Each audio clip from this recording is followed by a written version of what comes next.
Alejandro Magno, uno de los guerreros más extraordinarios y enigmáticos de todos los tiempos. A los 30 años, gobernaba uno de los mayores imperios jamás conocidos. Desde los olivares de Grecia hasta los polvorientos palacios de India. Alejandro unió el occidente con el oriente y cambió el mundo antiguo para siempre. Es un sabio y es un asesino. Es un psicópata y es un genio. Alejandro lo es todo. Es todas esas cosas, y tal vez ninguna de ellas. Acompáñenos en nuestra búsqueda para saber qué fue lo que impulsó a Alejandro a conquistar tierras tan lejanas. ¿Fue un genio militar o un tirano sediento de sangre? Sus gestas son legendarias, pero al final, ¿se convertirían sus delirios de grandeza en su peor enemigo?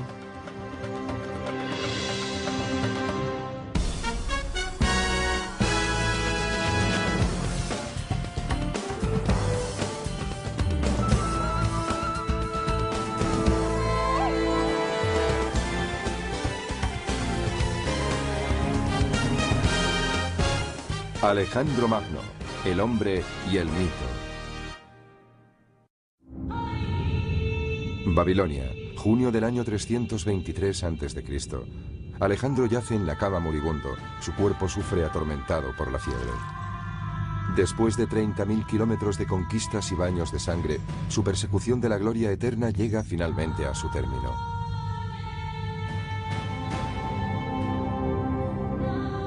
Los hombres de Alejandro se reúnen angustiados alrededor de su lecho de muerte. El historiador Plutarco describe la escena. Todo indicaba que lo estaban viendo por última vez, y un sentimiento de pesar invadía sus corazones, junto con una especie de impotente perplejidad ante la idea de perder a su rey. Pocas horas después, uno de los mayores reyes guerreros de la historia habría muerto. ¿Qué condujo a su prematura muerte a los 32 años? ¿Cómo fue finalmente conquistado el gran conquistador? Para hallar las respuestas debemos rememorar su fabulosa vida.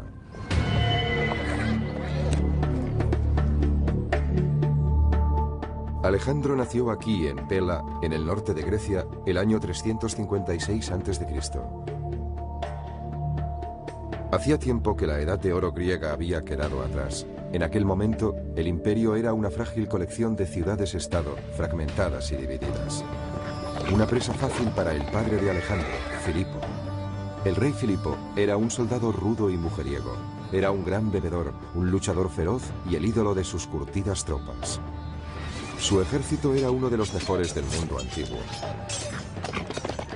Pero Filipo también era un político despiadado. Creó el estado de Macedonia, sometiendo a las tribus rebeldes de la región. Para mí, como es obvio, el éxito de Filipo fue abrumador. Es el hombre más subestimado de la antigüedad. Equilibró el ejército, fue un genio militar con un talento extraordinario. Con diplomacia y fuerza bruta, Filipo logró conquistar la mayor parte de Grecia. De su padre, Alejandro aprendió sus dotes de líder y las técnicas militares.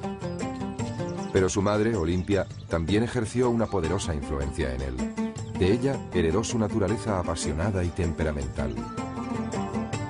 La influencia de su madre debió ser inmensa. Era una mujer poderosa, casi podría decirse que mística. Olimpia era seguidora de diversos cultos religiosos, especialmente el culto a Dioniso, el dios del vino y la pasión.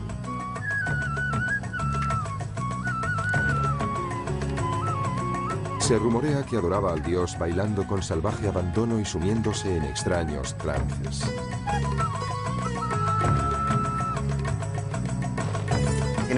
En cierto sentido, Olimpia era tan sobrecogedora e inquietante como su esposo. Poseía una inteligencia excepcional. Era políticamente astuta y dura como el acero. Tenía una actitud muy posesiva hacia su hijo. Sin duda le quería con locura, pero actuaba como su valedora, protegiendo sus intereses personales. Olimpia extendió el rumor que había sido fecundada por Zeus, el rey supremo de los dioses, en la forma de una serpiente. Alejandro se sentiría fascinado durante toda su vida por la idea de que podía ser inmortal. Si su madre y su padre produjeron un fuerte impacto en el joven muchacho, también lo hizo su mentor, el célebre filósofo griego Aristóteles. Él enseñó a Alejandro las maravillas de la cultura griega, sobre todo las grandes epopeyas míticas. Aristóteles inspiró su amor por la Ilíada de Homero, la historia de las guerras de Troya. Sus protagonistas son los héroes cuyas grandes hazañas épicas les proporcionaron poder y fama. Uno de aquellos héroes es Aquiles, el arquetipo del guerrero griego. Ante el dilema de elegir entre una vida larga y corriente o una existencia breve pero gloriosa en el campo de batalla, Aquiles optó por una muerte prematura y la celebridad eterna. Resulta muy difícil subestimar el alcance de la influencia de Aquiles en Alejandro. Según él, Aquiles era su antecesor mítico, por parte de madre. Por tanto, desde una edad muy temprana, Alejandro percibió que Aquiles era el modelo a seguir para alguien como él, que siempre quería ser el mejor entre los mejores, tal como lo relata Homero. Pero era su modelo a seguir en dos sentidos, asumiendo su carácter y rivalizando con él. Es decir, lo que hizo Aquiles, Alejandro podía hacerlo mejor. Alejandro abandonó su hogar durante 3 años para estudiar con Aristóteles. Cuando regresó a los 16 años, su otro modelo, su padre, el rey Filipo, había vuelto a casarse. Peor aún, había tenido otro hijo que amenazaba la privilegiada posición de Alejandro como sucesor al trono. Eso despertó las iras y el resentimiento de Alejandro. Ambos sostuvieron violentas disputas. Eso llenó de amargura a Alejandro y creó una atmósfera muy difícil. De hecho, se trata de un fenómeno que trasciende todas las culturas. Es un rasgo psicológico universal, el de la profunda rivalidad de un hijo impulsado por el incontenible deseo de eclipsar a su padre. La enemistad entre padre e hijo se hizo tan intensa que Alejandro tuvo que exiliarse.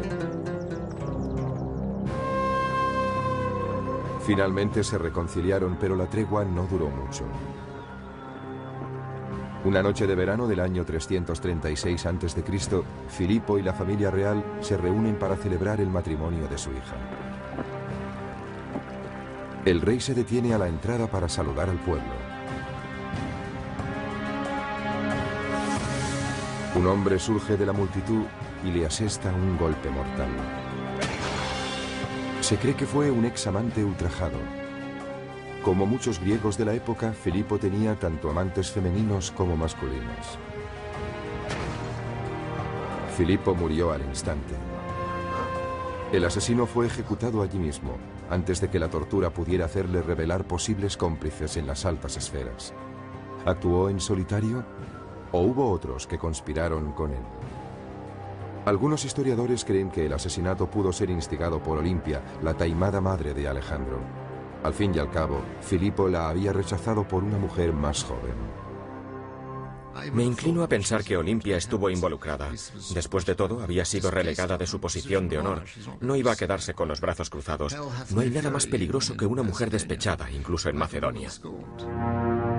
¿Y qué decir de Alejandro? ¿Pudo tomar parte en la muerte de su padre? Si nos preguntamos quién salió más beneficiado del asesinato de Filipo, la respuesta es Alejandro. Porque en el momento de su asesinato, Filipo estaba a punto de partir hacia Asia para iniciar una gran campaña de conquista. Alejandro no iba a tomar parte en ella. Iba a quedarse en casa, presumiblemente como regente. Pero no hubiese podido alcanzar la gloria que proporciona la intervención en una gran campaña. Y la gloria era precisamente lo que Alejandro perseguía por encima de todo. Cualquier sospecha hubiese enfurecido a los nobles macedonios, cuyo apoyo necesitaba, y obtuvo. Con solo 20 años, Alejandro fue coronado rey. Cuando ascendió al trono, Alejandro heredó un gran ejército, pero también una gran inestabilidad política. Tardó un año en sofocar una rebelión en Grecia y consolidar su poder. Pero Alejandro no se conformaba con Macedonia. Su creciente impaciencia y su ambición le hacían querer más. Fijó su mirada en el enemigo ancestral de Grecia, los persas. El imperio persa se extendía desde la actual Turquía hasta Pakistán. 150 años antes, los persas habían incendiado la ciudad de Atenas y destruido sus templos. Este crimen de guerra nunca cayó en el olvido. Filipo, el padre de Alejandro, planeaba invadir Persia antes de su muerte. Ahora, Alejandro tendría su oportunidad para vengarse. Suscribo la idea de que la maníaca ambición de Alejandro está alimentada por el enorme éxito de su padre. Alejandro es como una chispa encendida por Filipo, y es una chispa muy, muy poderosa. Más bien es una llama abrasadora. Esa llama abrasadora estuvo a punto de consumir al propio Alejandro. Durante su corta vida, Filipo le alentaría, retándole a lograr proezas cada vez mayores, en un esfuerzo por demostrar que era lo bastante bueno o tal vez incluso mejor que su padre. Con el fantasma de Filipo a sus espaldas, Alejandro parte para recorrer el sendero hacia la gloria. En el año 334 a.C., Alejandro cruza el Helesponto con su ejército. Inicia así una epopeya de 11 años de ambición y conquista sin precedentes que cambiará la faz del mundo antiguo para siempre. Su primera parada, los muros en ruinas de Troya, para rendir homenaje a su héroe de la niñez, Aquiles. Él y Hefestión, del que se decía que era su amante, visitan la tumba de Aquiles. En el escenario de la mítica Gran Batalla de Troya, Alejandro se prepara para su propia conflagración épica. Su oponente, uno de los hombres más ricos y poderosos de la tierra, el rey Darío III. El monarca persa no tiene ni idea de la fuerza a la que se enfrenta. Alejandro ha recibido un valioso legado de su padre, uno de los ejércitos más disciplinados y mejor entrenados del mundo antiguo. El joven rey es un líder carismático e inspirador, aún más que Filipo. Creo que el secreto del genio militar de Alejandro es su extraordinaria determinación. Es valiente y audaz, aunque a veces llega hasta el punto de ser temerario. Nunca parece dudar ante la perspectiva de entrar en acción.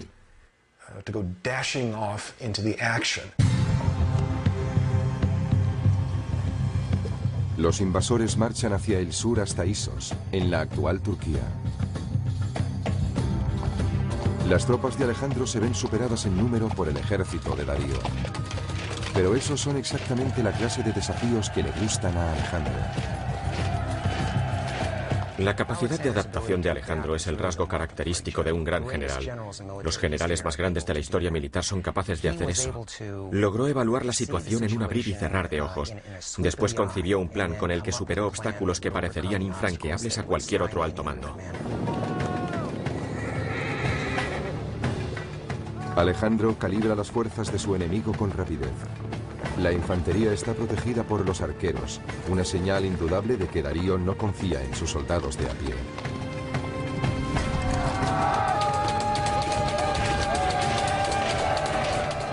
Alejandro realiza su primer movimiento, utilizando una de las armas más poderosas de su arsenal, el arma del miedo. Era algo absolutamente estremecedor. Hacían chocar sus escudos, movían las lanzas de un lado a otro y avanzaban a su encuentro con un grito increíble, escalofriante e interminable mientras iban acercándose. Era aterrador. Alejandro cruza el río y sube por la otra orilla.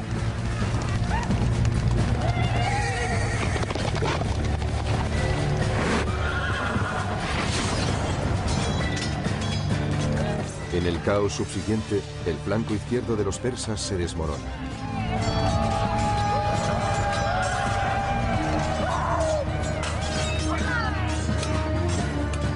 En una imagen casi fotográfica, esta batalla monumental aparece en un mosaico de Pompeya. Se considera una copia fidedigna de una pintura de finales del siglo IV a.C. Cuando finalmente Alejandro se encuentra cara a cara ante su adversario, primero atraviesa con su lanza al guardaespaldas de Darío. Alejandro está rodeado de soldados persas, cegados por el miedo y el terror. Al verse ante ese vengador invencible, Darío huye. Cuando el ejército persa ve a su gran rey huyendo de esa forma, ¿cuál puede ser la reacción de las tropas? Resulta un impacto psicológico increíble sobre los persas. Desde ese mismo instante, la batalla está ganada. Sin embargo, Alejandro es implacable. Al final del día, más de 50.000 persas yacen muertos. A Alejandro le encantaba matar. Su actividad cotidiana favorita era cazar, pero en su caso, cazar en mayúsculas. Se enfrentaba él solo y desarmado a los leones. Y eso solo lo hacía para mantenerse en forma cuando no luchaba contra otros hombres. Pero detrás de este asesino sediento de sangre hay una mente astuta. Alejandro, al igual que cualquier político actual, es consciente de la importancia de la imagen y la publicidad. Está decidido a convertirse en una leyenda viva. Acompañándole en su expedición se encuentra su historiador personal y asesor político, Calístenes. La misión de Calístenes en la campaña de Alejandro era actuar como agente de publicidad, el Relaciones Públicas oficial. Parece bastante claro que mientras Alejandro iba avanzando, Calístenes se dedicaba a difundir los hechos acaecidos en el frente.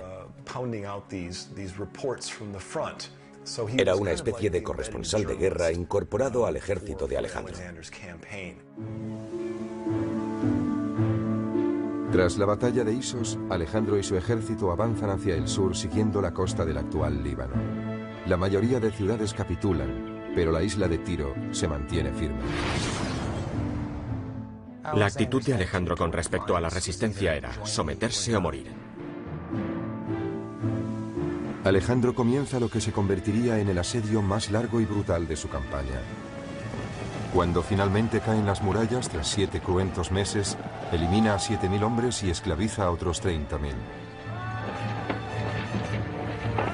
Como lección para otras ciudades que puedan resistirse a la invasión, crucifica a 2.000 guerreros de Tiro. Cuando terminó, permitió que sus hombres dieran rienda suelta a su sed de venganza, matando prácticamente a todos los hombres de la ciudad fortificada. Fue una horrible exhibición de brutalidad, pero también fue de una gran eficacia, porque mostraba a cualquier posible enemigo lo que podía ocurrir si se resistía. En otro asedio salvaje, esta vez en Gaza, el ejército de Alejandro aniquila a todos los hombres de la ciudad.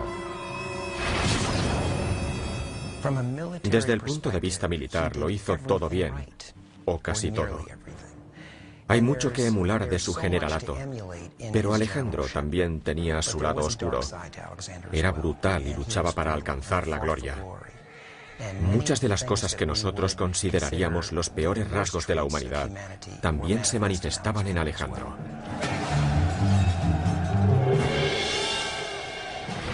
Alejandro es compasivo si sus enemigos se rinden, pero cruel si se resisten. El gobernador de Gaza, Batis, se decide por la opción más dolorosa.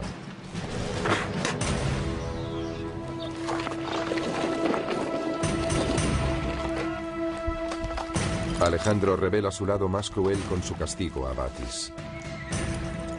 Le ata y le arrastra por toda la ciudad hasta que muere.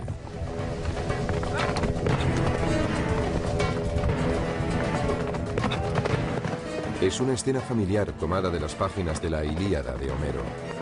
En ella, Aquiles arrastra a su peor enemigo, Héctor, alrededor de las murallas de Troya. Pero en esa versión, Héctor ya estaba muerto.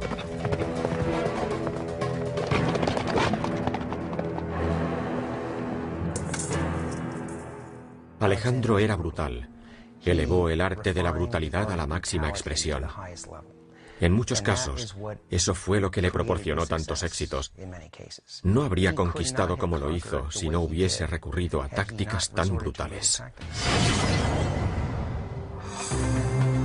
Con una serie de victorias salvajes en su haber, Alejandro está listo para tomar Egipto, uno de los mayores imperios que el mundo jamás ha conocido. Los faraones egipcios eran considerados dioses vivientes y construyeron inmensas pirámides, templos y monumentos como testimonios de su gloria. Si los griegos sentían fascinación por la cultura egipcia, Alejandro aún estaba más impresionado y obsesionado por la idea de que un gran gobernante también pudiera ser un dios.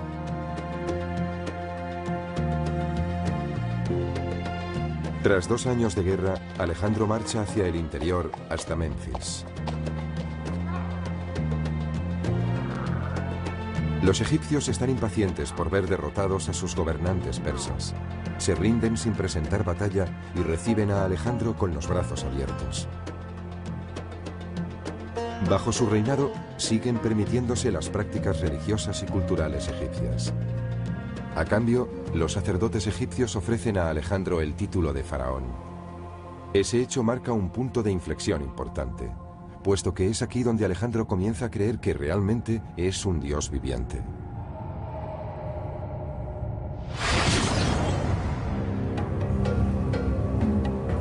En el año 331 a.C., Alejandro inicia una singladura épica para visitar el oráculo de Siva. Está buscando la prueba de su existencia divina. Estaba a unos 500 kilómetros de distancia. La ruta hacia Siva discurría por una meseta relativamente llana, pero estaba plagada de dunas. El oráculo era un destino muy conocido. Debía haber un sendero, pero este podía quedar enterrado bajo la arena.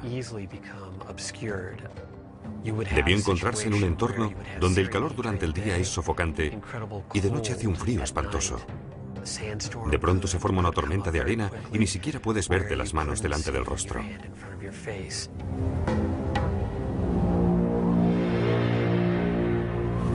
En efecto, Alejandro y sus hombres se perdieron después de una intensa tormenta de arena. Pero la leyenda cuenta que 2 pájaros les salvaron, guiando al grupo hasta su destino, el extraordinario oasis de Siva y el templo de Zeus Amón.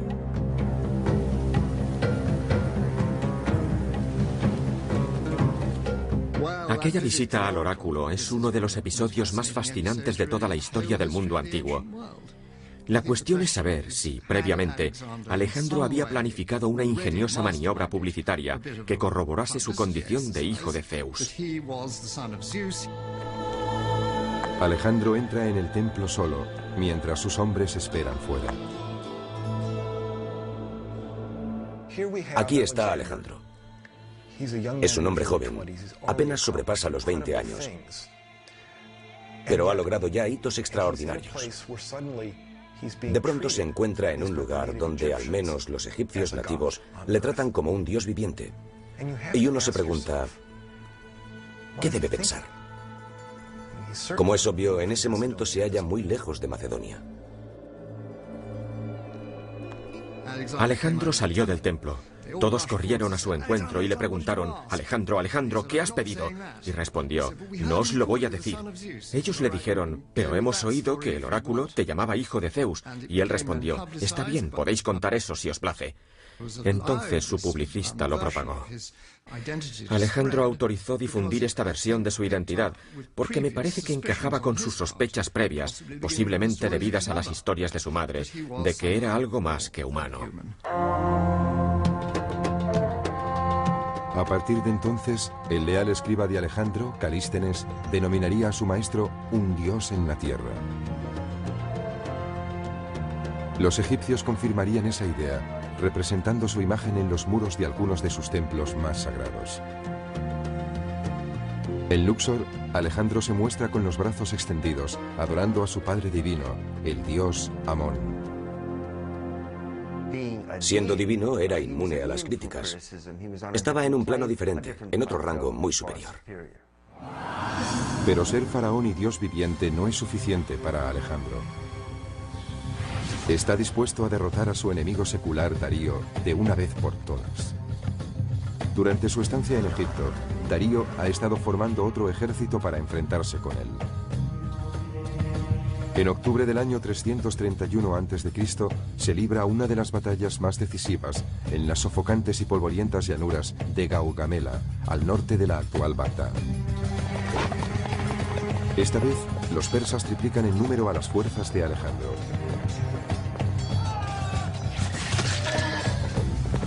Pero se crece ante el peligro, y el desafío solo parece espolearle aún más. Sus hombres están casi completamente rodeados por el ejército persa, pero sus flancos aguantan al enemigo el tiempo suficiente para abrir una brecha en las líneas persas. Alejandro aprovecha la oportunidad y avanza para atacar a Darío. El rey persa huye de nuevo.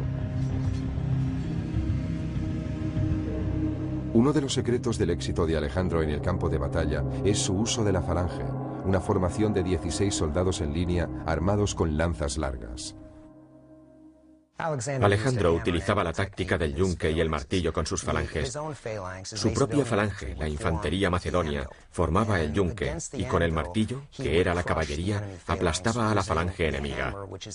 Esta táctica, del yunque y el martillo, la empleó en numerosas ocasiones para imponerse en el campo de batalla. Darío, que ha huido a las montañas del este, finalmente es asesinado por uno de sus oficiales.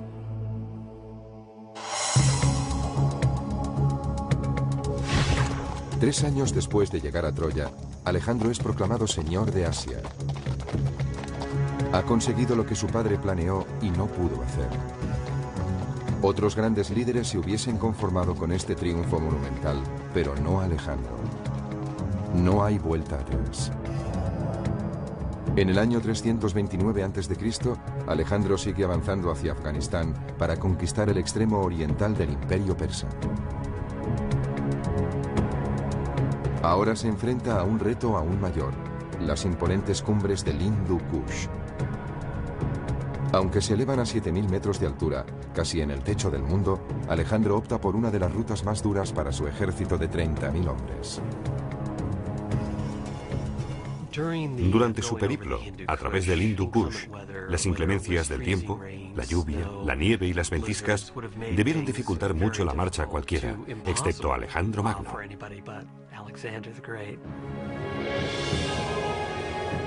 A esa altitud, el oxígeno es más escaso. Se requiere un mayor esfuerzo para recorrer distancias más cortas.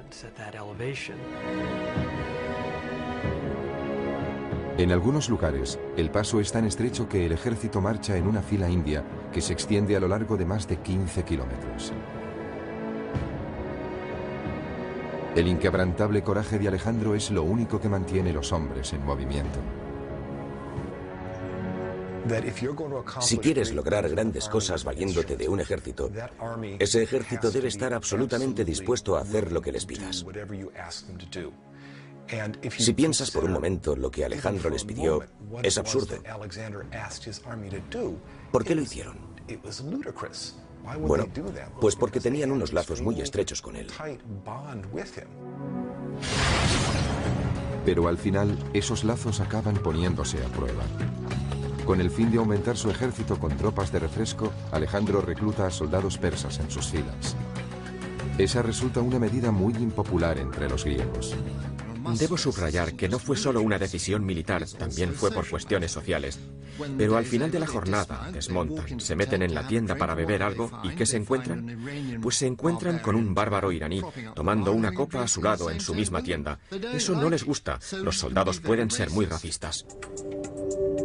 Su resentimiento crece con el oscuro giro que toma el carácter de Alejandro.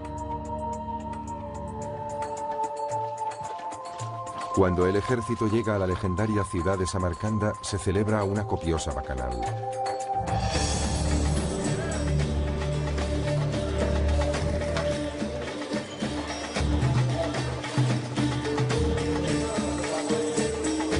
El imprevisible comportamiento de Alejandro se agrava por sus excesos con la bebida, y el alcohol parece aumentar su megalomanía.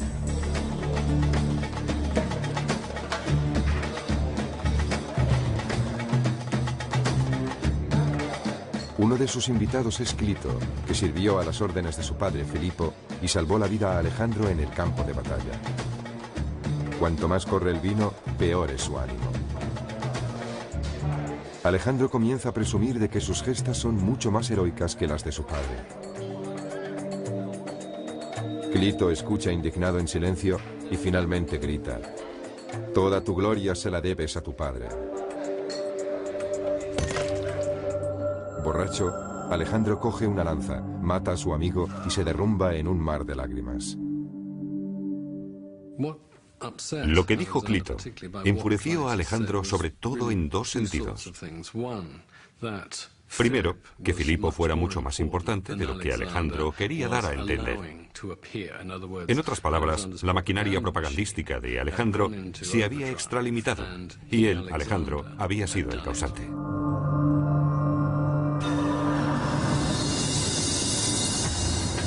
Lo que Alejandro quiere ahora es tener el control absoluto de sus hombres. Quería que sus soldados y oficiales se inclinasen ante él y le besasen. Después él ofrecería un beso a los oficiales para mostrarles que eran de su mismo rango social. A los macedonios no les gustaba nada ese ritual de los besos. Para los griegos, solo los dioses debían adorarse así. Muchos se niegan a obedecer a Alejandro. Uno de ellos es Calístenes, el hombre que había creado el mito de Alejandro. Calístenes pensó que era un acto servil, bárbaro, que era una traición a las costumbres griegas. Pensó que Alejandro estaba convirtiéndose en un tirano absoluto, en un déspota. Un despiadado Alejandro ordena la tortura y muerte de Calístenes. Probablemente Alejandro fue víctima de su propio éxito. Tal vez se creyó en exceso su propia divinidad, su megalomanía. Con el tiempo es posible que esos sentimientos de grandeza influyeran en su manera de conducir las campañas y de relacionarse con sus soldados.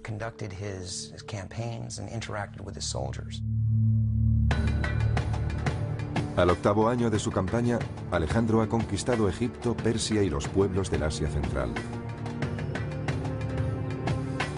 El imperio de Alejandro se extendía desde Grecia hasta Afganistán y cubría unos 5 millones de kilómetros cuadrados. Entonces se dirige más hacia el este, hasta los confines del mundo conocido, donde yacen las misteriosas y exóticas tierras de India.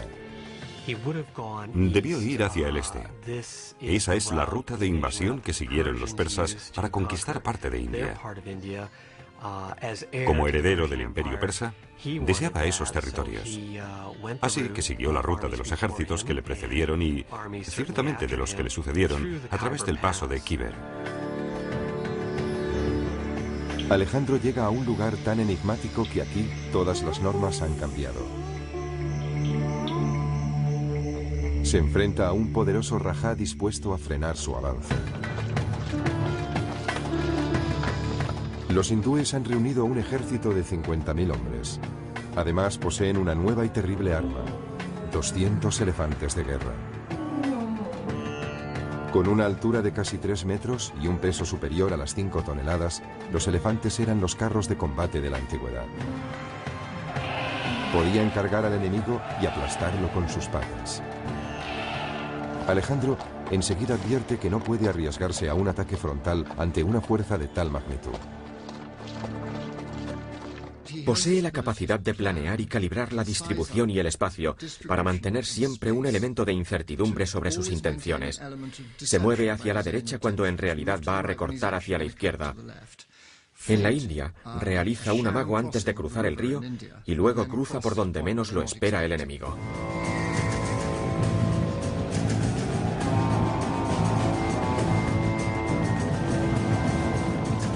En este ataque sorpresa, los hombres de Alejandro utilizan sus largas lanzas para destripar a los elefantes.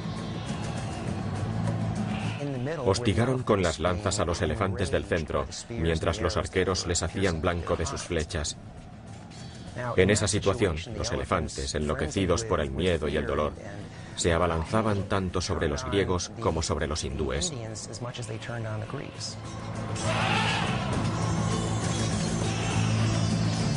Después de una de las batallas más enconadas de la carrera de Alejandro, el ejército hindú es derrotado y el rajá se rinde. Pero Alejandro está tan impresionado por la bravura del rajá que toma la sorprendente decisión de devolverle el reino. De ese modo, la leyenda de Alejandro queda firmemente arraigada en suelo indio.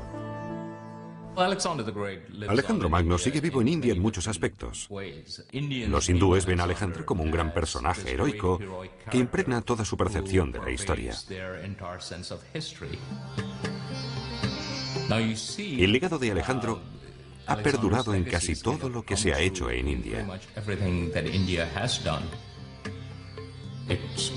Es bastante obvio en la literatura, la pintura y la escultura hindúes.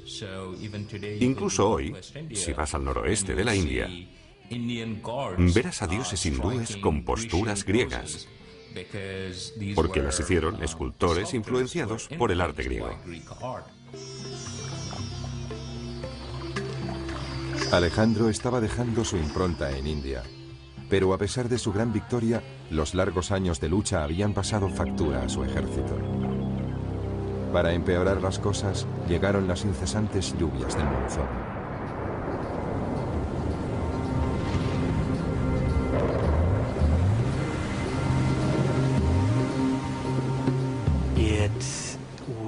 Desde el punto de vista psicológico, debió ser terrible para sus hombres de Macedonia, porque nunca habían experimentado nada semejante.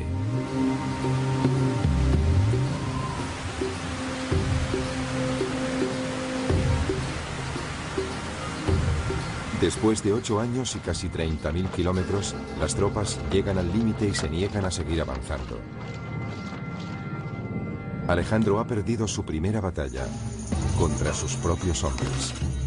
No le queda más alternativa que dar media vuelta. Me imagino cómo debió ser ese momento. Allí estaba, con menos de 30 años, en el punto donde él creía que el mundo acababa en aquella vasta extensión de agua. Debió quedarse contemplando el horizonte y debió hacer un sacrificio a los dioses que le había indicado su divino padre. Entonces debió pensar, de todas formas, Filipo, nunca llegaste tan lejos. Era un egocéntrico, pero qué voluntad, y ellos se niegan a seguirle, pobres de espíritu. En el largo viaje de regreso a Persia, Alejandro conduce sus tropas hacia una nueva marcha épica. Esta vez por las estériles arenas de uno de los desiertos más áridos de la tierra. ¿Por qué optó Alejandro por esta ruta? Es un misterio. Tal vez para castigar a sus hombres por no seguirle hasta los confines del mundo.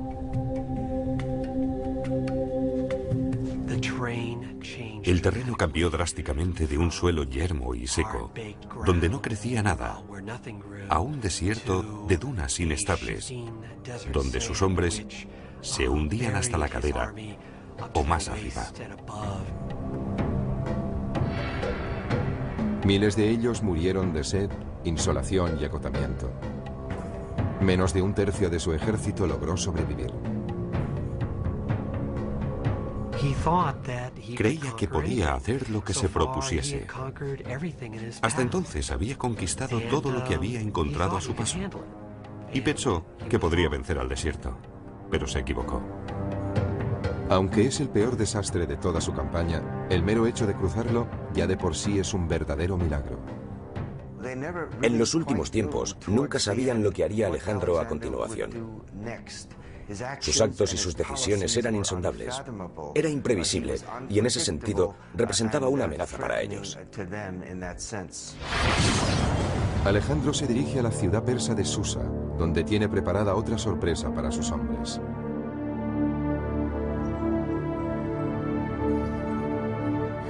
Ordena a casi un centenar de oficiales macedonios que se desposen con mujeres persas.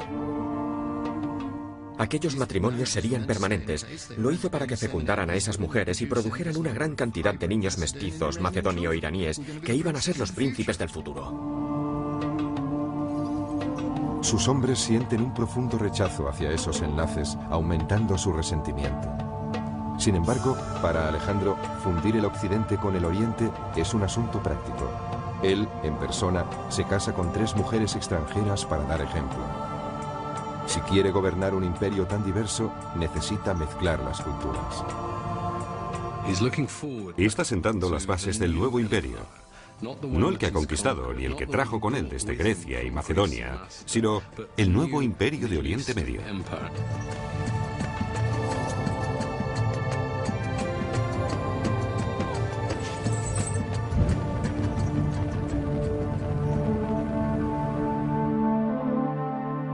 Alejandro lleva a su ejército hasta la nueva capital de su imperio, Babilonia.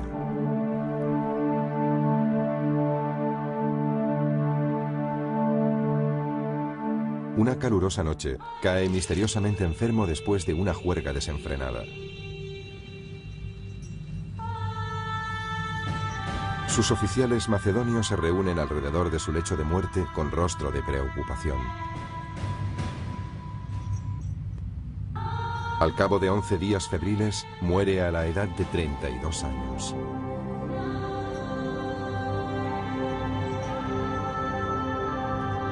¿Qué mató a Alejandro? ¿Fue una enfermedad? ¿Fue el alcohol? ¿O fue un asesinato? Algunos expertos sostienen que murió de fiebre tifoidea. Otros piensan que fue envenenado por un grupo de oficiales hartos de sus ataques de cólera y por su deseo de ser adorado como un dios. Pero durante siglos, los historiadores han debatido sobre la causa de su muerte. Estoy seguro de una cosa, Alejandro no fue envenenado. La cena fatal tiene lugar hacia el 29 de mayo y muere entre el 10 y el 11 de junio. Si hubiesen querido envenenar a Alejandro, le hubiesen suministrado una dosis abundante. Por tanto, ¿qué le produjo la muerte? No pudo ser una epidemia. Con él no murió ningún número importante de gente. No fue algo parecido a la gripe asiática. Debió ser una enfermedad que le afectaba solo a él. Yo me inclino por la malaria. El cadáver de Alejandro no puede examinarse porque se desconoce su paradero. En su viaje de regreso a Macedonia, su procesión funeraria sufrió la emboscada de uno de sus generales, que quería llevar sus restos a Egipto.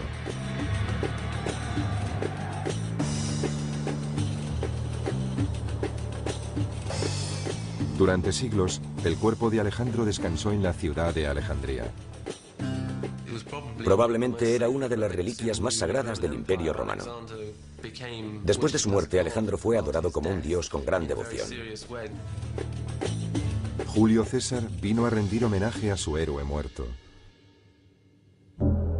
El emperador romano Augusto depositó una corona de oro sobre su ataúd y esparció flores sobre el cadáver.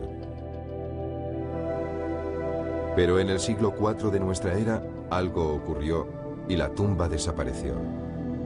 Desde entonces, la tumba de Alejandro es uno de los santos griales de la arqueología.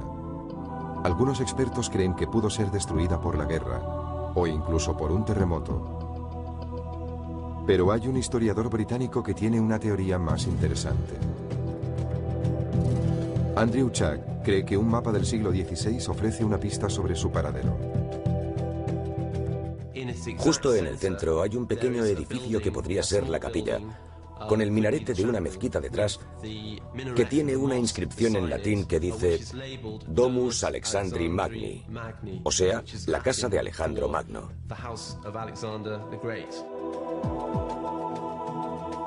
Fue aquí donde se localizó un sarcófago. Estaba destinado a albergar los restos del faraón egipcio Nectanebo II, pero nunca fue sepultado en él. ¿Es aquí donde halló descanso el cuerpo de Alejandro? El sarcófago fue redescubierto por Napoleón en el siglo XIX. Pero cuando fue derrotado por los británicos, el sarcófago vacío se trasladó a Londres. Hoy se encuentra en el Museo Británico. Tal vez ese sarcófago acogió los restos de Alejandro Magno. Cuando piensas que Julio César y Augusto estuvieron frente a él y que probablemente lo tocó Napoleón, te invade una emoción electrizante.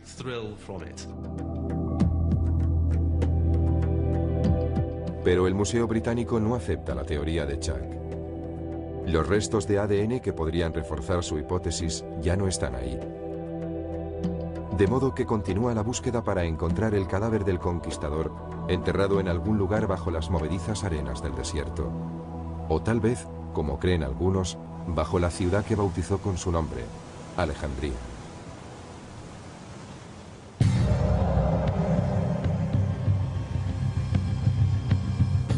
Aunque los restos de Alejandro pueden haberse perdido para la historia, su legado perdura.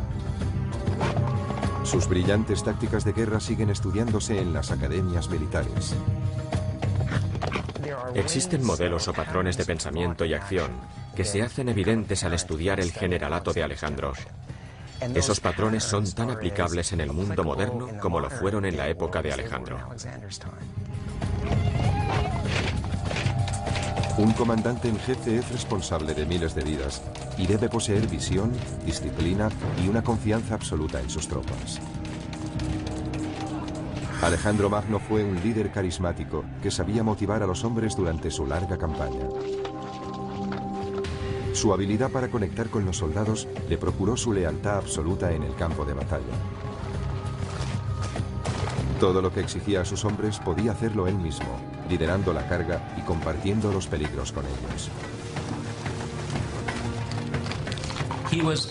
Estaba al pie del cañón, junto a sus soldados de menor rango.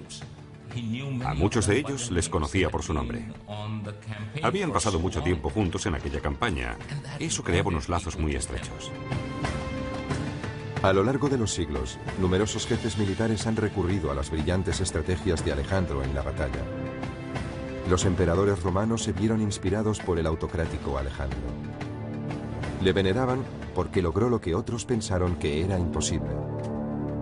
Se dice que cuando Julio César cumplió los 32 años, lloró amargamente al pensar que sus logros no eran tan grandes como los de Alejandro.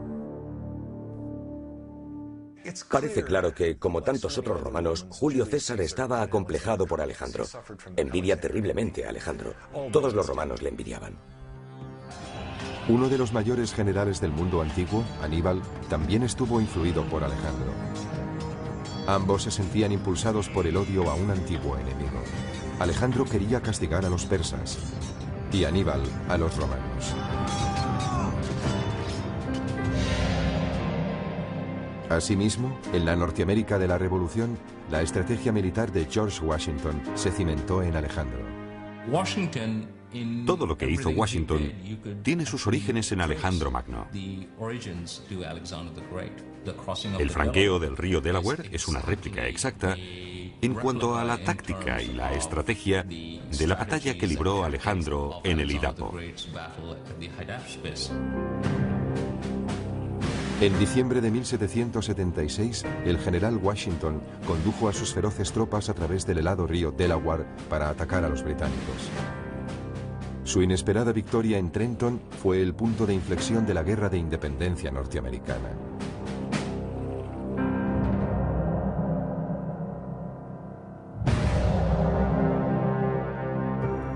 Desde la niñez, el general corso Napoleón Bonaparte sentía fascinación por la leyenda de Alejandro Magno. La implacable ambición de Napoleón le hizo ascender rápidamente en el escalafón militar. Como Alejandro, construyó su poder en una serie de audaces victorias militares. Tan pronto como tuvo ocasión, siguió los pasos de Alejandro viajando a Egipto. Sobre todo estaba impresionado por la política religiosa de Alejandro, su capacidad para adaptarse a cualquier circunstancia y para captar la mentalidad del país en el que se encontraba.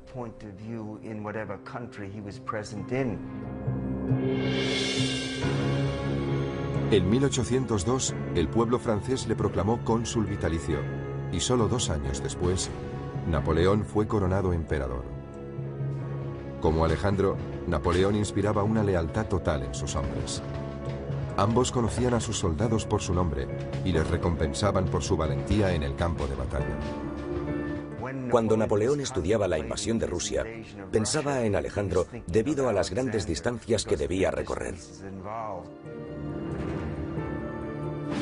Pero a diferencia de Alejandro, Napoleón tuvo que enfrentarse a una dolorosa derrota y al posterior exilio. Fuese cual fuese su destino, Napoleón, como Alejandro, estaba convencido de que era un hombre tocado por la providencia. Creía que en la guerra los hombres no valían nada. Sin embargo, un solo hombre podía decantar la balanza. George S. Patton, el general de la Segunda Guerra Mundial, fue un comandante cortado por el mismo patrón que Alejandro. Desde su ingreso en West Point, George Patton admiraba las proezas de todos los héroes clásicos, pero sobre todo las de Alejandro Magno. Existen diversas notas y documentos que indican que Patton deseaba emular la gloria pasada de Alejandro. Al igual que su ídolo, Patton estudiaba a sus enemigos en busca de su punto débil. Entonces concebía la mejor táctica para derrotarlos. Su héroe era Alejandro. Lo que más admiraba de él era la disciplina que inculcó a sus tropas. Patton, como Alejandro, parecía capaz de lograr lo que ningún otro general había podido conseguir. En 1944, un osado Patton llevó a cabo un astuto movimiento de tropas, trasladando a 100.000 hombres del este al norte. Tras recorrer más de 150 kilómetros en 3 días, atacó a los alemanes. Al cabo de 3 semanas de luchas sangrientas, en lo que la historia denomina la Batalla del Bulge, la arriesgada apuesta de Patton dio sus frutos. Patton fue recibido en su país como un gran general, pero se quedó corto en comparación con su héroe, Alejandro.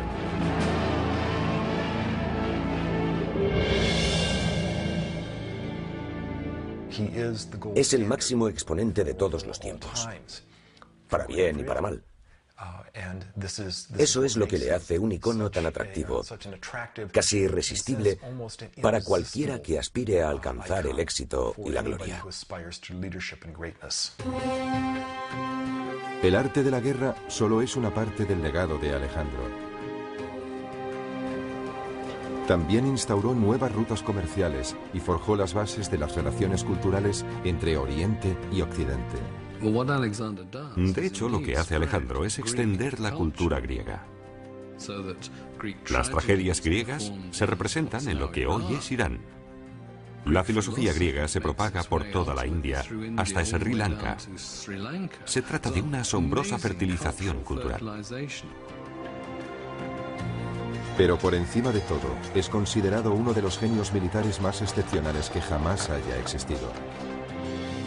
Alejandro Magno se ha convertido en símbolo de ambición desenfrenada y hazañas colosales. Su coraje, su naturaleza intrépida, su espontaneidad, la profunda lealtad que inspiraba, fue un hombre increíble desde todo punto de vista.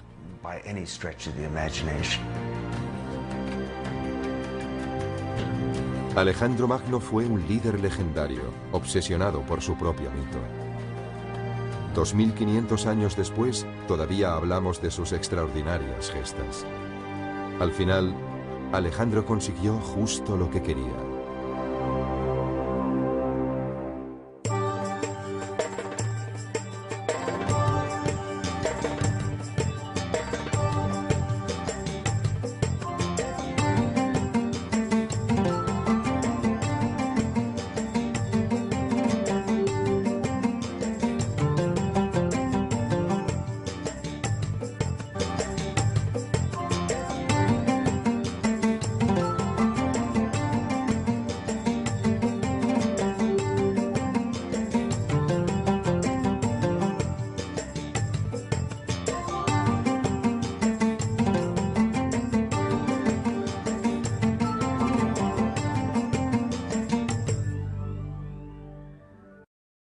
Las grandes epopeyas míticas. Aristóteles inspiró su amor por la Ilíada de Homero, la historia de las guerras de Troya. Sus protagonistas son los héroes cuyas grandes hazañas épicas les proporcionaron poder y fama. Uno de aquellos héroes es Aquiles, el arquetipo del guerrero griego. Ante el dilema de elegir entre una vida larga y corriente o una existencia breve pero gloriosa en el campo de batalla, Aquiles optó por una muerte prematura y la celebridad eterna. Resulta muy difícil subestimar el alcance de la influencia de Aquiles en Alejandro. Según él, Aquiles era su antecesor mítico, por parte de madre. Por tanto, desde una edad muy temprana, Alejandro percibió que Aquiles era el modelo a seguir para alguien como él, que siempre quería ser el mejor entre los mejores, tal como lo relata Homero. Pero era su modelo a seguir en dos sentidos, asumiendo su carácter y rivalizando con él. Es decir, lo que hizo Aquiles, Alejandro podía hacerlo mejor. Alejandro abandonó su hogar durante 3 años para estudiar con Aristóteles. Cuando regresó a los 16 años, su otro modelo, su padre, el rey Filipo, había vuelto a casarse. Peor aún, había tenido otro hijo que amenazaba la privilegiada posición de Alejandro como sucesor al trono. Eso despertó las iras y el resentimiento de Alejandro, Ambos sostuvieron violentas disputas.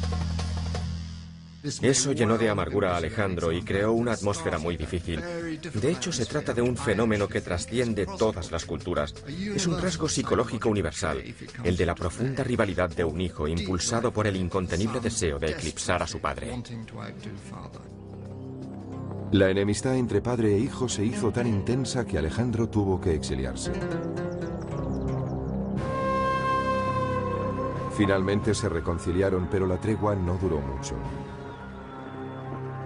Una noche de verano del año 336 a.C., Filipo y la familia real se reúnen para celebrar el matrimonio de su hija.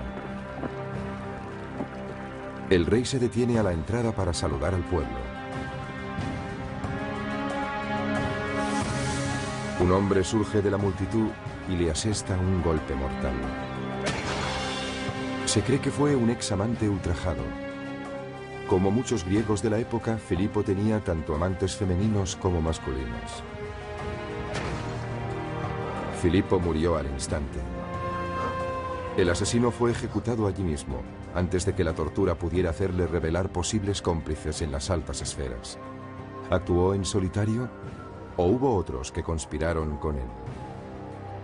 De la India, verás a dioses hindúes con posturas griegas, porque las hicieron escultores influenciados por el arte griego. Alejandro estaba dejando su impronta en India, pero a pesar de su gran victoria, los largos años de lucha habían pasado factura a su ejército.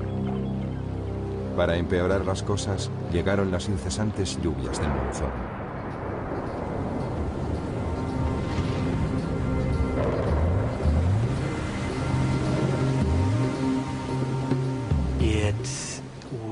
Desde el punto de vista psicológico, debió ser terrible para sus hombres de Macedonia, porque nunca habían experimentado nada semejante.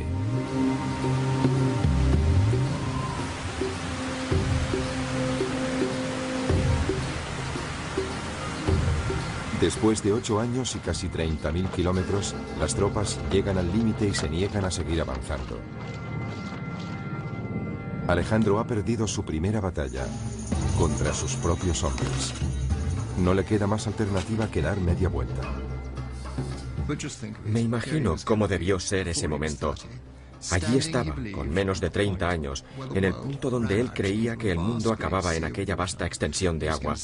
Debió quedarse contemplando el horizonte y debió hacer un sacrificio a los dioses que le había indicado su divino padre. Entonces debió pensar, de todas formas, Filipo, nunca llegaste tan lejos. Era un egocéntrico, pero qué voluntad, y ellos se niegan a seguirle, pobres de espíritu. En el largo viaje de regreso a Persia, Alejandro conduce sus tropas hacia una nueva marcha épica. Esta vez por las estériles arenas de uno de los desiertos más áridos de la tierra. ¿Por qué optó Alejandro por esta ruta? Es un misterio. Tal vez para castigar a sus hombres por no seguirle hasta los confines del mundo.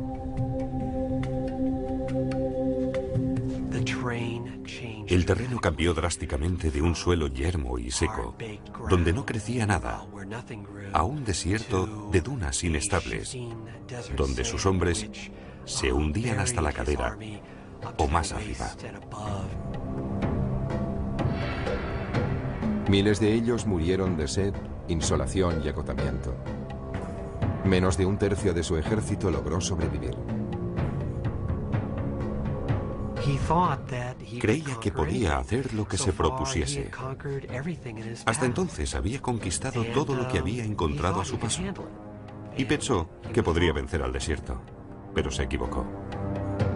Aunque es el peor desastre de toda su campaña, el mero hecho de cruzarlo ya le arma. 200 elefantes de guerra. Con una altura de casi 3 metros y un peso superior a las 5 toneladas, los elefantes eran los carros de combate de la antigüedad. Podían cargar al enemigo y aplastarlo con sus patas. Alejandro enseguida advierte que no puede arriesgarse a un ataque frontal ante una fuerza de tal magnitud.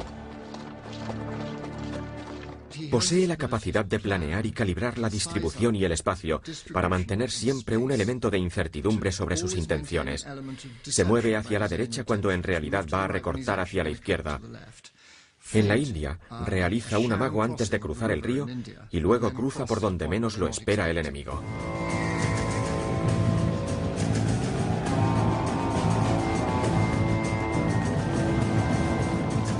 En este ataque sorpresa, los hombres de Alejandro utilizan sus largas lanzas para destripar a los elefantes.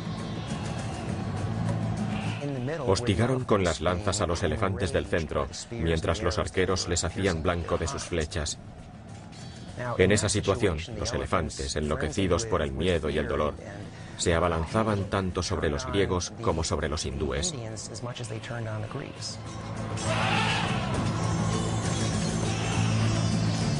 Después de una de las batallas más enconadas de la carrera de Alejandro, el ejército hindú es derrotado y el Rajá se rinde.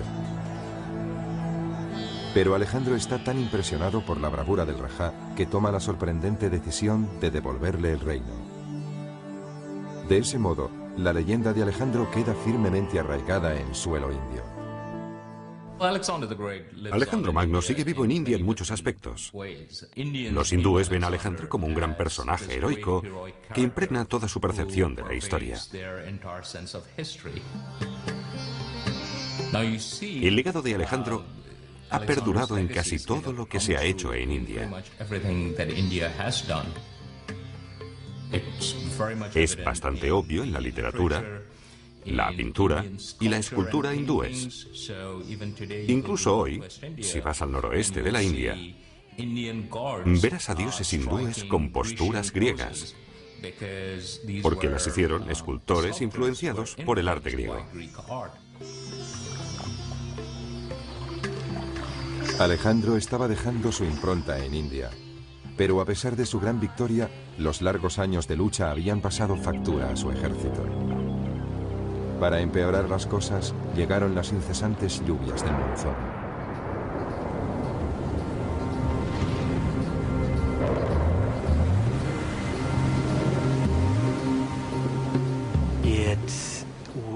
Desde el punto de vista psicológico,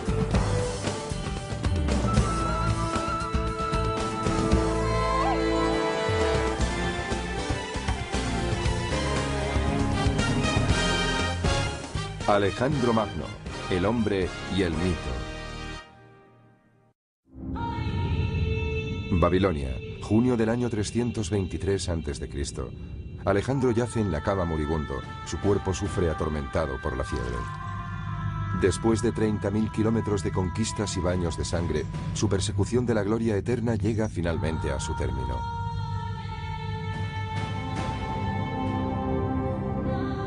Los hombres de Alejandro se reúnen angustiados alrededor de su lecho de muerte. El historiador Plutarco describe la escena.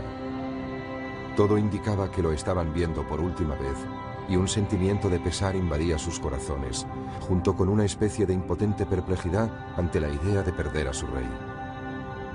Pocas horas después, uno de los mayores reyes guerreros de la historia habría muerto. ¿Qué condujo a su prematura muerte a los 32 años? ¿Cómo fue finalmente conquistado el gran conquistador? Para hallar las respuestas debemos rememorar su fabulosa vida.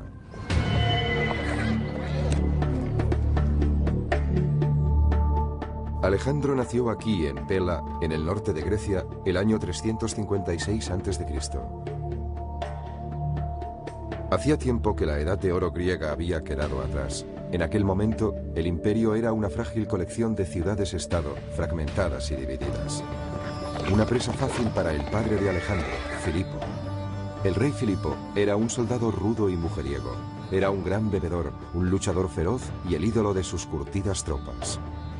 Su ejército era uno de los mejores del mundo antiguo. Pero Filipo también era un político despiadado. Creó el estado de Macedonia, sometiendo a las tribus rebeldes de la región. Para mí, como es obvio, el éxito de Filipo fue abrumador. Es el hombre más subestimado de la antigüedad. Equilibró el ejército, fue un genio militar con un talento extraordinario. Con diplomacia y fuerza bruta, Filipo logró conquistar la mayor parte de Grecia. De su padre, Alejandro aprendió sus dotes de líder y las técnicas militares. Pero su madre, Olimpia, también ejerció una poderosa influencia en él. De ella heredó su naturaleza apasionada y temperamental. La influencia de su madre debió ser inmensa. Era una mujer poderosa, casi podría decirse que mística. Olimpia era seguidora de diversos cultos religiosos, especialmente el culto a Dioniso, el dios del vino y la pasión. Escucha indignado en silencio y finalmente grita: «Toda tu gloria se la debes a tu padre». Borracho, Alejandro coge una lanza, mata a su amigo y se derrumba en un mar de lágrimas. Lo que dijo Clito enfureció a Alejandro sobre todo en dos sentidos. Primero, que Filipo fuera mucho más importante de lo que Alejandro quería dar a entender. En otras palabras, la maquinaria propagandística de Alejandro se había extralimitado y él, Alejandro, había sido el causante.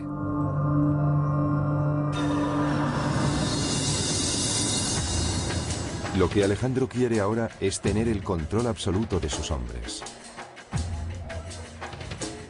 Quería que sus soldados y oficiales se inclinasen ante él y le besasen. Después él ofrecería un beso a los oficiales para mostrarles que eran de su mismo rango social. A los macedonios no les gustaba nada ese ritual de los besos. Para los griegos, solo los dioses debían adorarse así. Muchos se niegan a obedecer a Alejandro. Uno de ellos es Calístenes, el hombre que había creado el mito de Alejandro. Calístenes pensó que era un acto servil, bárbaro, que era una traición a las costumbres griegas. Pensó que Alejandro estaba convirtiéndose en un tirano absoluto, en un déspota. Un despiadado Alejandro ordena la tortura y muerte de Calístenes. Probablemente Alejandro fue víctima de su propio éxito. Tal vez se creyó en exceso su propia divinidad, su megalomanía. Con el tiempo es posible que esos sentimientos de grandeza influyeran en su manera de conducir las campañas y de relacionarse con sus soldados.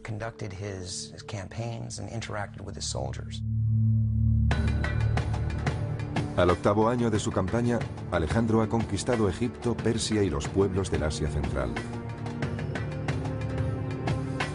El imperio de Alejandro se extendía desde Grecia hasta Afganistán y cubría unos 5 millones de kilómetros cuadrados. Entonces se dirige más hacia el este, hasta los confines del mundo conocido, donde yacen las misteriosas y exóticas tierras de India. Debió ir hacia el este. Esa es la ruta de invasión que siguieron los persas para conquistar parte de India. Como heredero del imperio persa, deseaba esos territorios. Así que siguió la ruta de los ejércitos que le precedieron y, ciertamente, de los que le sucedieron, a través del paso de Khyber. Alejandro llega a un lugar tan enigmático que aquí todas las normas han cambiado. Sembrados de la tierra. ¿Por qué optó Alejandro por esta ruta? Es un misterio. Tal vez para castigar a sus hombres por no seguirle hasta los confines del mundo.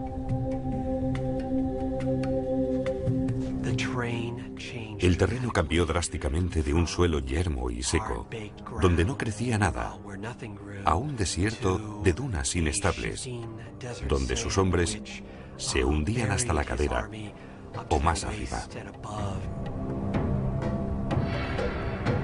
Miles de ellos murieron de sed, insolación y agotamiento. Menos de un tercio de su ejército logró sobrevivir.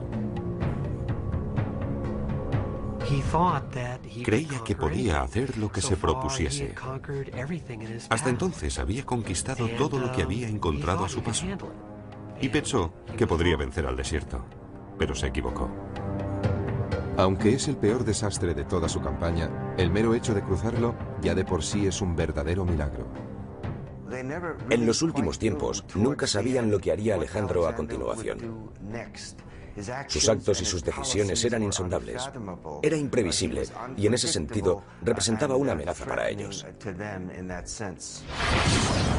Alejandro se dirige a la ciudad persa de Susa, donde tiene preparada otra sorpresa para sus hombres.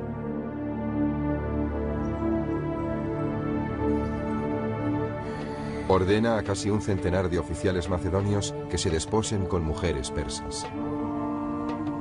Aquellos matrimonios serían permanentes. Lo hizo para que fecundaran a esas mujeres y produjeran una gran cantidad de niños mestizos macedonio-iraníes que iban a ser los príncipes del futuro. Sus hombres sienten un profundo rechazo hacia esos enlaces, aumentando su resentimiento.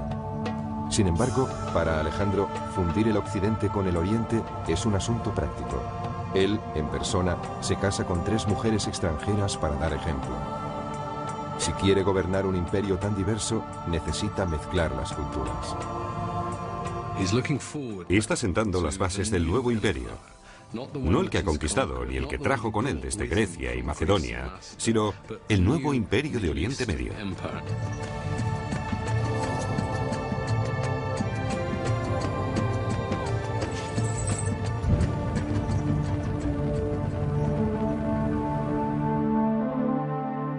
Alejandro lleva a su ejército hasta la nueva capital de su imperio, Babilonia.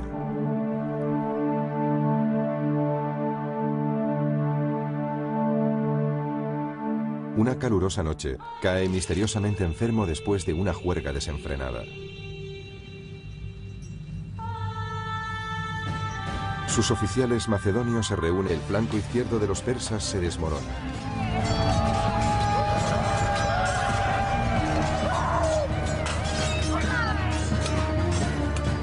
En una imagen casi fotográfica, esta batalla monumental aparece en un mosaico de Pompeya. Se considera una copia fidedigna de una pintura de finales del siglo IV a.C.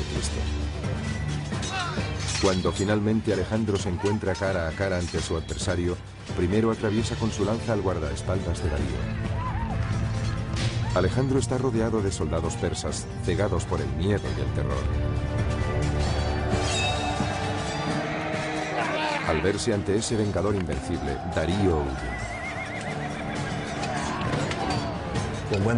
Cuando el ejército persa ve a su gran rey huyendo de esa forma, ¿cuál puede ser la reacción de las tropas? Resulta un impacto psicológico increíble sobre los persas. Desde ese mismo instante, la batalla está ganada. Sin embargo, Alejandro es implacable. Al final del día, más de 50.000 persas yacen muertos. A Alejandro le encantaba matar. Su actividad cotidiana favorita era cazar, pero en su caso, cazar en mayúsculas. Se enfrentaba él solo y desarmado a los leones. Y eso solo lo hacía para mantenerse en forma cuando no luchaba contra otros hombres. Pero detrás de este asesino sediento de sangre hay una mente astuta. Alejandro, al igual que cualquier político actual, es consciente de la importancia de la imagen y la publicidad. Está decidido a convertirse en una leyenda viva. Acompañándole en su expedición se encuentra su historiador personal y asesor político, Calístenes. La misión de Calístenes en la campaña de Alejandro era actuar como agente de publicidad, el Relaciones Públicas oficial. Parece bastante claro que mientras Alejandro iba avanzando, Calístenes se dedicaba a difundir los hechos acaecidos en el frente. Era una especie de corresponsal de guerra incorporado al ejército de Alejandro. Tras la batalla de Isos, Alejandro y su ejército avanzan hacia el sur siguiendo la costa del actual Líbano. La mayoría de ciudades capitulan, pero la isla de Tiro se mantiene firme. La actitud de Alejandro con respecto a la resistencia era someterse o morir. Alejandro comienza lo que se convertiría en el asedio más largo y brutal de su campaña. Cuando finalmente caen las murallas, tras 7 cruentos meses, elimina a 7.000 hombres y esclaviza a otros 30.000.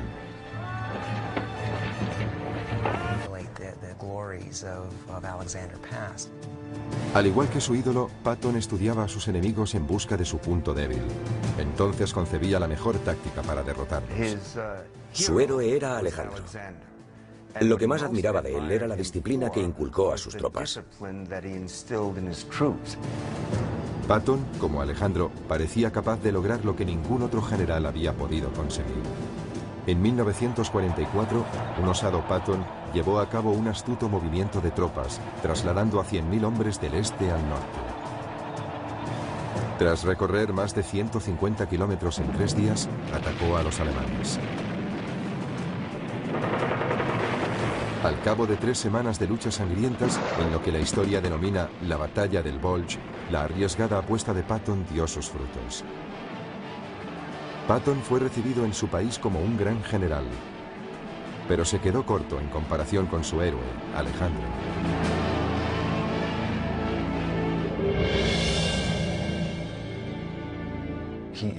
Es el máximo exponente de todos los tiempos, para bien y para mal.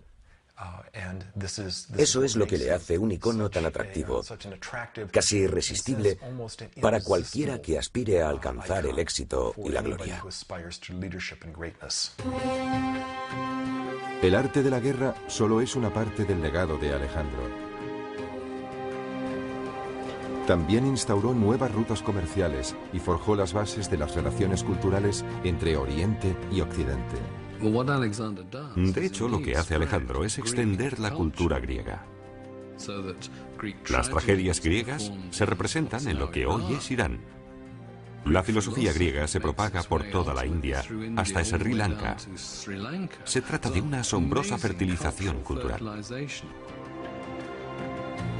Pero por encima de todo, es considerado uno de los genios militares más excepcionales que jamás haya existido. Alejandro Magno se ha convertido en símbolo de ambición desenfrenada y hazañas colosales. Su coraje, su naturaleza intrépida, su espontaneidad, la profunda lealtad que inspiraba, fue un hombre increíble desde todo punto de vista.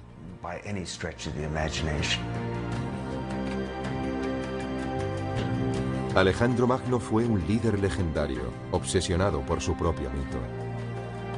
2500 años después, todavía hablamos de sus extraordinarias gestas. Al final, Alejandro consiguió justo lo que quería.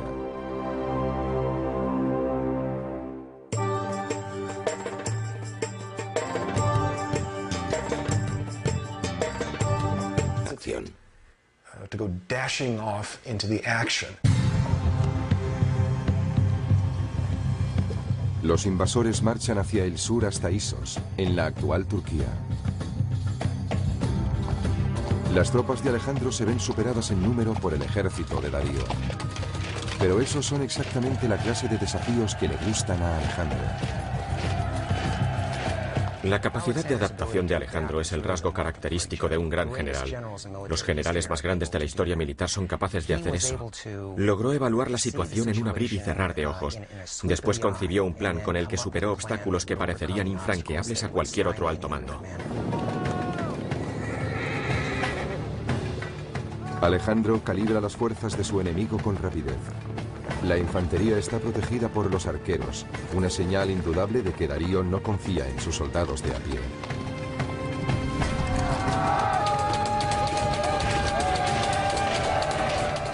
Alejandro realiza su primer movimiento, utilizando una de las armas más poderosas de su arsenal, el arma del miedo. Era algo absolutamente estremecedor. Hacían chocar sus escudos, movían las lanzas de un lado a otro y avanzaban a su encuentro con un grito increíble, escalofriante e interminable mientras iban acercándose.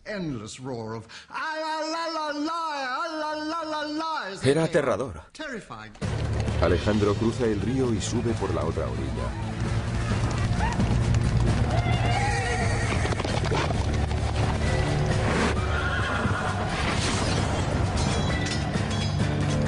En el caos subsiguiente, el flanco izquierdo de los persas se desmorona.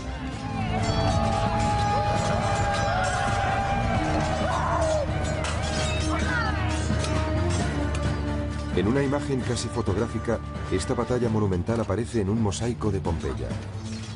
Se considera una copia fidedigna de una pintura de finales del siglo IV a.C. Cuando finalmente Alejandro se encuentra cara a cara ante su adversario, primero atraviesa con su lanza al guardaespaldas de Darío. Alejandro está rodeado de soldados persas, cegados por el miedo y el terror. Al verse ante ese vengador invencible, Darío huye. Cuando el ejército persa ve a su gran rey huyendo de esa forma, ¿cuál puede ser la reacción de las tropas? Resulta un impacto psicológico increíble sobre los persas. Desde ese mismo instante, la batalla está ganada. Sin embargo, Alejandro es implacable. Al final del día, más de 50.000 persas yacen muertos. Estaba dejando su impronta en India, pero a pesar de su gran victoria, los largos años de lucha habían pasado factura a su ejército. Para empeorar las cosas, llegaron las incesantes lluvias del monzón.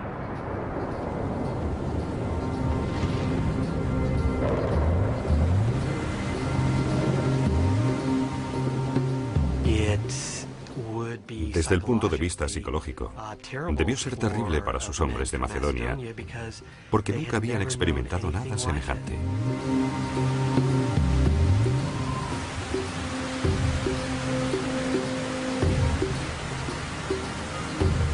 Después de 8 años y casi 30.000 kilómetros, las tropas llegan al límite y se niegan a seguir avanzando. Alejandro ha perdido su primera batalla contra sus propios hombres. No le queda más alternativa que dar media vuelta. Me imagino cómo debió ser ese momento. Allí estaba, con menos de 30 años, en el punto donde él creía que el mundo acababa en aquella vasta extensión de agua. Debió quedarse contemplando el horizonte y debió hacer un sacrificio a los dioses que le había indicado su divino padre. Entonces debió pensar, de todas formas, Filipo, nunca llegaste tan lejos. Era un egocéntrico, pero qué voluntad, y ellos se niegan a seguirle, pobres de espíritu. En el largo viaje de regreso a Persia, Alejandro conduce sus tropas hacia una nueva marcha épica. Esta vez por las estériles arenas de uno de los desiertos más áridos de la tierra. ¿Por qué optó Alejandro por esta ruta? Es un misterio. Tal vez para castigar a sus hombres por no seguirle hasta los confines del mundo. El terreno cambió drásticamente de un suelo yermo y seco, donde no crecía nada, a un desierto de dunas inestables, donde sus hombres se hundían hasta la cadera o más arriba. Miles de ellos murieron de sed, insolación y agotamiento. Menos de un tercio de su ejército logró sobrevivir. Creía que podía hacer lo que se propusiese. Hasta entonces había conquistado todo lo que había encontrado a su paso. Y pensó que podría vencer al desierto, pero se equivocó. Aunque es el peor desastre de toda su campaña, el mero hecho de cruzarlo ya de por sí es un verdadero milagro. En los últimos tiempos, nunca sabían lo que haría Alejandro a continuación. Sus actos y sus decisiones eran insondables.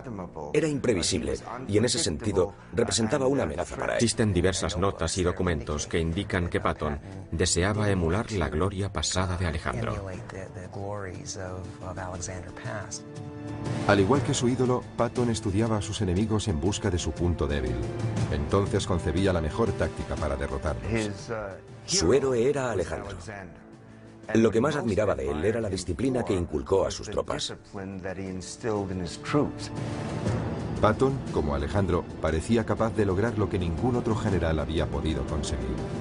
En 1944, un osado Patton llevó a cabo un astuto movimiento de tropas, trasladando a 100.000 hombres del este al norte. Tras recorrer más de 150 kilómetros en 3 días, atacó a los alemanes. Al cabo de 3 semanas de luchas sangrientas, en lo que la historia denomina la Batalla del Bulge, la arriesgada apuesta de Patton dio sus frutos. Patton fue recibido en su país como un gran general, pero se quedó corto en comparación con su héroe, Alejandro.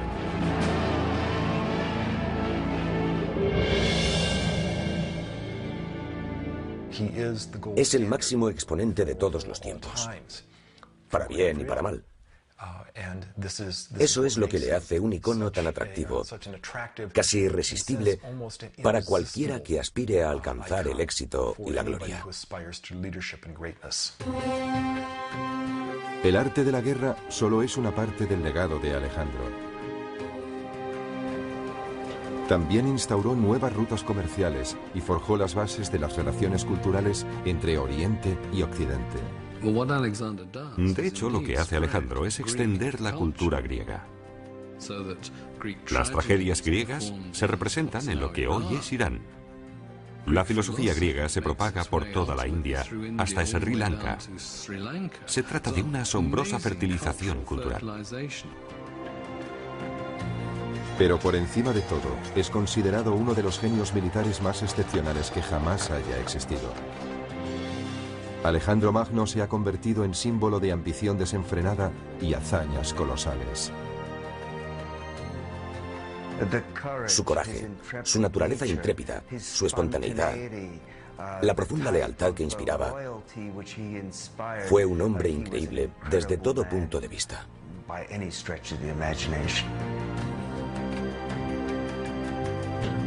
Alejandro Magno fue un líder legendario, obsesionado por su propio mito. 2500 años después, todavía hablamos de sus extraordinarias gestas. Al final, Alejandro consiguió justo lo que quería. Es en movimiento. Si quieres lograr grandes cosas valiéndote de un ejército, ese ejército debe estar absolutamente dispuesto a hacer lo que les pidas. Si piensas por un momento lo que Alejandro les pidió, es absurdo. ¿Por qué lo hicieron? Bueno, pues porque tenían unos lazos muy estrechos con él. Pero al final, esos lazos acaban poniéndose a prueba. Con el fin de aumentar su ejército con tropas de refresco, Alejandro recluta a soldados persas en sus filas. Esa resulta una medida muy impopular entre los griegos. Debo subrayar que no fue solo una decisión militar, también fue por cuestiones sociales. Pero al final de la jornada desmontan, se meten en la tienda para beber algo y ¿qué se encuentran? Pues se encuentran con un bárbaro iraní tomando una copa a su lado en su misma tienda. Eso no les gusta, los soldados pueden ser muy racistas. Su resentimiento crece con el oscuro giro que toma el carácter de Alejandro. Cuando el ejército llega a la legendaria ciudad de Samarcanda, se celebra una copiosa bacanal.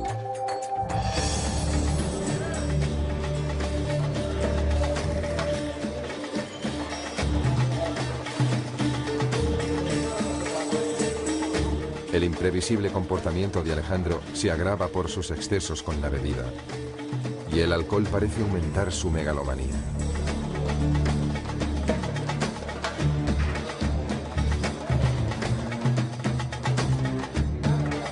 Uno de sus invitados es Clito, que sirvió a las órdenes de su padre Filipo y salvó la vida a Alejandro en el campo de batalla. Cuanto más corre el vino, peor es su ánimo. Alejandro comienza a presumir de que sus gestas son mucho más heroicas que las de su padre. Clito escucha indignado en silencio y finalmente grita: «Toda tu gloria se la debes a tu padre». Borracho, Alejandro coge una lanza, mata a su amigo y se derrumba en un mar de lágrimas. Lo que dijo Clito enfureció a Alejandro sobre todo en dos sentidos. Primero, que Filipo fuera mucho más importante de lo que Alejandro quería dar a entender. En otras palabras, la maquinaria propagandística de Alejandro se había extralimitado y él, Alejandro, había sido el causante.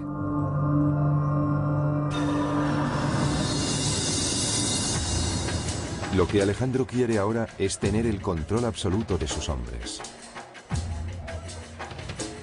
Quería que sus soldados y oficiales se inclinasen ante él y le besasen. Después él ofrecería